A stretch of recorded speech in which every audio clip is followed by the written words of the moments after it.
ஒரு பவுன் தங்கம் இன்றைய விலையில் 70,000 ரூபாய். கூடவே எளிமையாக ஒரு திருமணத்தை நடத்தி முடிக்க வேண்டும் என்றால் குறைந்தது 1 லட்சம் செலவாகிறது. அதனால்தான் ஏழை குடும்பத்தில் பிறந்த ஒரே காரணத்திற்காக பெண்களின் திருமணம் தடைபட்டுவிடக் கூடாது என்று புரட்சி தலைவி அம்மாவால் கொண்டுவரப்பட்டது தாலிக்கு தங்கம் திட்டம். பொருளாதாரத்தில் பின்தங்கிய எளிய குடும்பத்தைச் சேர்ந்த பெற்றோர்கள் தங்கள் பெண் குழந்தைகளின் திருமண செலவுகளை சமாளிக்க முடியாமல் திண்டாடுவார்கள். திருமணத்திற்காக கடன் வாங்கி வட்டிக்கு மேல் வட்டியாக மாறி ஏழைகளின் வாழ்வாதாரம் மேலும் மேலும் ஏழ்மை நிலைக்கு சென்றுவிடும். தன்னுடைய கள அனுபவத்தாலும் பொருளாதார ஆய்வறிக்கைகள் மூலமும் இதனை அறிந்து கொண்ட புரட்சி தலைவி அம்மா அவர்கள் 2011ஆம் ஆண்டு மே 17ஆம் நாளன்று பெண்களுக்கு திருமண உதவித்தொகையாக 50,000 ரூபாய், தாலிக்கு தங்கம் 4 கிராம் என்ற திட்டத்தை தொடங்கி வைத்தார்கள். இந்த திட்டத்தின் தொடர்ச்சியாக 2016ஆம் ஆண்டிலிருந்து தாலிக்கு தங்கம் திட்டத்தில் 8 கிராம் தங்கம் வழங்கப்பட்டது.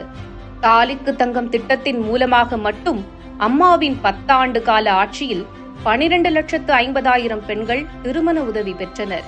1,793 கோடி ரூபாய் செலவில் 6,100 கிராம் தங்கமும் ரொக்கமாக 4,371 கோடி ரூபாயும் அம்மாவின் அரசால் வழங்கப்பட்டது.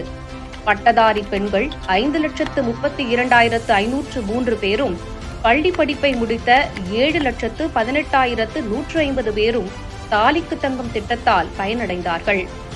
மறைந்த முதல்வர் புரட்சி தலைவி அம்மா கொண்டு வந்த திட்டம் என்ற ஒரே காரணத்திற்காக தாலிக்கு தங்கம் திட்டத்தை முடக்கியது விடியா திமுக அரசு. போட்டோஷூட் நடத்துவதற்காக தகுதி உள்ளோருக்கு மட்டும் தங்க நாணயம் என்று விளம்பர மாடல் ஆட்சியில் மாற்றிக்கொண்டார்கள். அம்மாவின் திட்டத்தை முழுமையாக செயல்படுத்தி இருந்தால் 1 பவுன் தங்கம் 70,000 ரூபாய், ரொக்கமாக 50,000 ரூபாய் என்று 1,30,000 ரூபாய் மதிப்பிலான அரசு திட்ட உதவிகளை ஒரு குடும்பம் பெற்றிருக்கும். இப்போது 3 வருட பட்டப்படிப்பிற்கு அதே திட்டத்தின் பெயரில் மாதம் 1000 என 30,000 ரூபாய் மட்டுமே வழங்குகிறார்கள். அதுவும் அரசு பள்ளியில் படித்து கல்லூரி சேரும் மாணவிகளுக்கு மட்டுமே கிடைக்கிறது.